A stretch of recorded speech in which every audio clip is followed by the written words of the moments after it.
हाय, मी कोकणची कन्या सपना. तुमच्या सगळ्यांचं स्वागत आहे आपल्या यूट्यूब चॅनलमध्ये.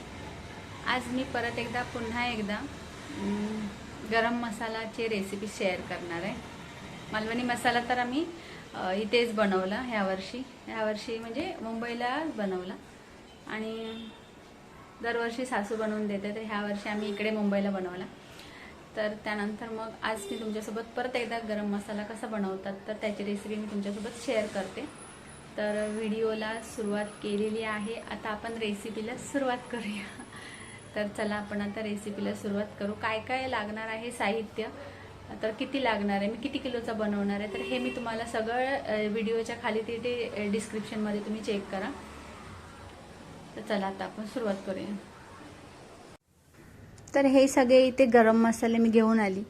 त्यानंतर हे जे प्रमाण किती वापरलेलं आहे, किती मसाला आहे, तर त्याचं सगळं जे आहे प्रमाण किती वापरलं आहे तर ते मी सगळं डिस्क्रिप्शनमध्ये देईन. व्हिडिओच्या खाली नक्की चेक करा. तर सर्वात पहिल्यांदा मी आधी इथे गॅसवरती कढई गरम करायला ठेवली. यावेळेला मी तुमच्यासोबत खूप वेळा रेसिपी शेअर केलेली आहे, पण पुन्हा एकदा अशी रेसिपी शेअर करते. धने घेतलेले आहेत. तर ही रेसिपी मी माझ्या आईकडून शिकलेली. आई ज्या वेळेला इकडे आली होती ना, तर त्यावेळेला मी तुमच्यासोबत व्हिडिओ शेअर केला होता की गरम मसाला ती कसं बनवते. तर त्याच पद्धतीने मी गरम मसाला बनवते. आणि आपण जे मालवणी मसाला बनवला आहे ना, तर त्याच्यामध्ये पण असतो गरम मसाला. पण आता कसं गरम मसाल्याची सवय झाली थोडीशी, अजून जरा वरतून खायची तर थोडीशी टेस्ट जरा वेगळी लागते. म्हणून मग म्हटलं आता बनवून घेऊया. तर हे मंगेश बोलले की ठीक आहे, तुला बनवायचं असेल तर सामान घेऊन ये आणि मग रेसिपी पण शेअर कर. म्हणून मग म्हटलं आता तुमच्यासोबत परत एकदा रेसिपी शेअर करते. हे थोडंसं जास्त घेतलेले धने मी. तर सगळं प्रमाण काय आता माझ्या लक्षात नाही आहे, तर मी नंतर तुम्हाला इथे व्हिडिओच्या खाली सगळं देईन डिस्क्रिप्शनमध्ये, ते तर नक्की चेक करा. तर धने इथे भाजून घेतले. त्यानंतर मग आता जे सगळं भाजून घेणार आहे तर ते मी सगळं इथे तुम्हाला दाखवते. तर आणि गरम मसाला जर जेवणामध्ये असेल ना, तर त्याची चव जरा थोडीशी वेगळी येते, टेस्ट वेगळी येते. बाकीचे कोणते असं मसाला वापरण्याची गरज नाही भासत. त्याच्यामुळे मग मी काय करते की हे गरम मसाले सगळे असे आणून ठेवते आणि मग भाजते. तर इथे लवंग पण घेतलेली आहे. तर ही चांगली रोस्ट करून घ्यायची, थोडे हलके असे भाजायचे, कारण की ते कसे थोडेसे असे म्हणजे थोडेसे असे ओले असे नसतात, पण ते थोडेसे भाजले की जरा पावडर चांगली होते आणि मिक्सरमध्ये मेन म्हणजे चांगले बारीक होतात. तर त्यासाठी थोडेसे हलके गरम करून घ्यायचे.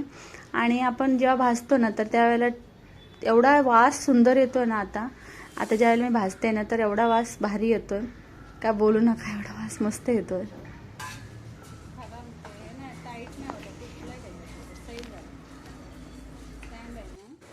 आणि गावी पण कसं आता गरम मसाला बनवला होता वहिनींनी, तर तो मी तुमच्यासोबत शेअर करणार होती. पण म्हटलं नंतर कसं गावी कसं असं राहून एकदा असं काय काम केलं की मग राहून जातं, त्याच्यामुळे मी काही तुमच्यासोबत शेअर नव्हता केला. पण म्हटलं आता मी ज्यावेळेला जाऊन मुंबईला परत बनवेन ना गरम मसाला, तर त्यावेळेला मी तुमच्यासोबत नक्की शेअर करेन परत एकदा. म्हणूनच मग म्हटलं आता मालवणी पद्धतीने म्हणजे माझी आई कशी बनवते, तर स्पेशली ती बनवते त्या पद्धतीने मी तुम्हाला इथे दाखवते.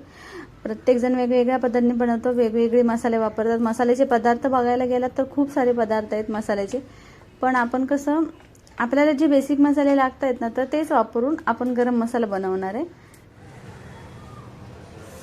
आणि तुम्ही गरम मसाल्यामध्ये एवढे पदार्थ घालाल ना, म्हणजे एवढे गरम मसाले आहेत ना, तर त्याच्यामध्ये म्हणजे मला तरी म्हणजे स्पेशली मी तुम्हाला सांगते की मला अजून त्यांची नावं पण माहिती नाही आहेत की ह्याला काय बोलतात. त्याला कधी पहिल्यांदा तर मी कन्फ्यूज व्हायची की लवंग आहे का मिरी आहे, म्हणजे याच्यामध्ये मी कन्फ्यूज आहे. कारण की पुढे असं छोटे गोळे असायचे, दाणे असायचे, तर त्याच्यामुळे मी कन्फ्यूज असायची.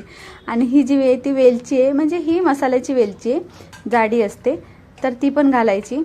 आणि मसाले खूप म्हणजे हा गरम मसाला बनवून तुम्ही नक्की बघा, खूप भारी होतो. आणि आता किती प्रमाण होणार आहे ना, तर ते पण मी तुम्हाला दाखवते. आता इथे दालचिनी घेतलेली आहे.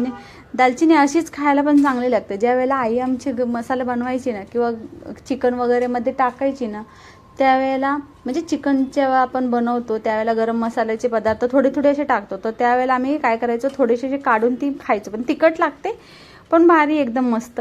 बडीशोप पण टाकलेले. काय जण बडीशोप टाकतात, काय जण नाही टाकत. तुम्हाला जर नसेल आवडत तर तुम्ही स्किप करू शकता. पण मला इथे बडीशोप आवडते म्हणण्यापेक्षा मसाल्यात टाकल्यानंतर त्याची टेस्ट थोडी वेगळी येते. तर त्याच्यामुळे मी बडीशोप पण टाकलेली आहे इथे. आणि हे सगळे थोडेसे मस्त असे भाजल्यानंतर त्याचा कलर पण चांगला चेंज होतो. आणि जसे मी मसाले आता भाजत होते ना, तर त्याचा खरंच एवढा वास सुंदर येत होता, सुहास सगळीकडे पसरला होता. खसखस मी जास्त नाही घेतलेली, मी खसखस थोडीशीच घेतलेली आहे. तर कारण की ना खसखस खूप महाग आहे, तुम्हाला माहिती आहे. महाग म्हणण्यापेक्षा ती थोडीशी जपूनच वापरायला पाहिजे आणि थोडीशी मसाल्यामध्ये थोडीशी तरी पाहिजे म्हणून मी वापरले. आणि आम्ही जो आता मालवणी मसाला बनवला होता ना, तर त्यावेळेला पण खसखस वगैरे सगळं टाकलेलं आहे, म्हणून मी थोडीशी ह्यामध्ये टाकली. आणि वेलची आणि खसखसचे भाव तर काय भरपूर खूप वाढलेले आहेत, म्हणजे आता खूपच वाढलेले आहेत. तर थोडीशी मी खसखस टाकली आणि त्यानंतर मग हे टाकलेले आहे. आता ही घेतलेली आहे मी, काय बोलतात त्याला, मेथी घेतलेली, सॉरी मेथीचे दाणे घेतलेले. तर ते थोडेसे घ्यायचे, मसाल्यामध्ये थोडेसे टेस्ट चांगली येते म्हणून मी ते थोडेसे घेतले. आणि हे आपल्याला डायजेस्टसाठी चांगले असतात. आणि ही घेतलेली आहेत मी, जायफळ घेतलेलं आहे. तर हे इथे मी 4 जायफळ घेतले होते, तर ते पण इथे बारीक करून घेतलेले आहेत, कारण की ते थोडेसे पटकन मिक्सरच्या भांड्यामध्ये बारीक होणार नाही, त्याच्यामुळे त्याला फोडून घेतलेले आहेत म्हणतात. तर हे इथे जिरं घेतलं, तर जिरं पण असतं आणि शहाजिरे पण असतं. तर ते पण काय जण वापरतात. तर हे साधा आपण जे जिरं असतं ना, तर ते घेतलेलं आहे. जिऱ्याचा जास्त वापर पण करायला नाही पाहिजे मसाल्यामध्ये, त्याचा वास येतो, म्हणजे असं मला तरी स्पेशली आवडत नाही जास्त. आणि ती जी आपण साधी वेलची घेतो ना, चहामध्ये आपल्याला यूज करतो, इलायची म्हणतात त्याला, वेलची इलायची, तर ती घेतलेली, ती थोडीशी अशी भाजून घेतली. आणि ह्याचे तुम्हाला जर ते म्हणजे पूर्ण अशीच जरी टाकलात तरीही चालेल, किंवा तुम्ही त्याच्यातले जरी दाणे काढून टाकलात तरीही चालेल. पण मी असे सगळे हे मसाले मस्त असे भाजून घेतलेले आहेत आणि दिसताना खरंच सुंदर दिसत होते. मंथन विचारत होतं, मम्मी हे आता तू परत ते मिक्स करणार, पण हे असेच भारी दिसत आहेत मसाले, आणि खरंच सुंदर दिसत होते मसाले. तर हे सगळे मस्त भाजून घेतले आणि थोडेसे थंड झाले ना, आता थंड झाले. आता मी इथे मिक्सरच्या भांड्यामध्ये सगळे घालून घेतले आणि ह्याची आता मी पेस्ट बनवून घेते, म्हणजे बारीक पावडर बनवून घेणार. झिरो केलंय, कढईचं वजन टेअर केलेलं आहे. आता हे आपण मसाल्याचं वजन करूया. हे बघूया, जवळजवळ 800 ग्राम आहे. 800 ग्राम, 793. आता पावडर केल्यावर किती होतंय ते बघूया ना, मसाला केल्यावर. आणि कढईचं वजन मायनस करायचं, केलेलं आहे केलेलं आहे. हे बघा, आता हा इथे कढई काढलंय की बघा, कढई 0 आहे, कारण हे टेअर केलेलं आहे. कढईचं वजन एवढं आहे, 700. ते मायनस केले ऑलरेडी आपण टेअर करून. आता पावडर करूया नंतर याची, आणि मग नंतर बघूया परत एकदा. ओके. इथे आता मी पावडर बनवून घेते, या पद्धतीने अशी पावडर बनवून घ्यायची. तर आता मी इथे परातीमध्ये काढते, थोडीशी अशी भरडी झालेली, म्हणजे जाड झालेली. तर मी इथे काय करणार, ही चाळून घेते. तर चांगली चाळणीमध्ये आपण जी पिठाची चाळण असते ना, तर त्याच्यामध्ये घालून ही चाळून घेणार.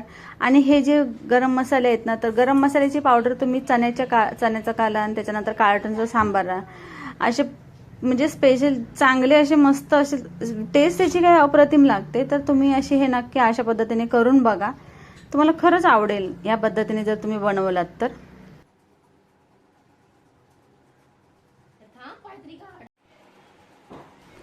आणि हा इथे आपला सगळा गरम मसाला रेडी झालेला आहे, सगळा चाळून घेतला आणि थोडासा चाळ निघाला होता तो तुम्ही ठेवून दिला. ज्या वेळेला कधी मी पुलाव मसाला वगैरे बनवेन ना, तर त्याच्यामध्ये टाकणार. आणि हे बघा, ही 1 किलोची भरणी, म्हणजे तशी बघायला गेले तर मेजरमेंटने 1 किलोची भरणी आणि ही 200 ग्रामची भरणी आहे. तर ही एवढी अशी मस्त भरून झालेली आहे. हे मी स्टोअर करून ठेवू शकते, आता फ्रीजला पण ठेवू शकतात, विदाऊट म्हणजे बाहेर ठेवला तरीही चालेल. तर तुम्हाला ही रेसिपी कशी वाटली मला कमेंटमध्ये नक्की सांगा. आवडली असेल तर नक्की लाईक करा, शेअर करा, सबस्क्राईब करा. आणि आज जरा मी हेअर कट केलं ना, त्याच्यामुळे थोडेसे केस माझे पुढे पण येत आहेत. तर व्हिडिओ कसा वाटला कमेंटमध्ये नक्की सांगा. आणि आवडलास तर लाईक, शेअर, सबस्क्राईब करायला विसरू नका. आणि ही रेसिपी नक्की तुम्ही ट्राय करा. भेटू नवीन व्हिडिओमध्ये. बाय.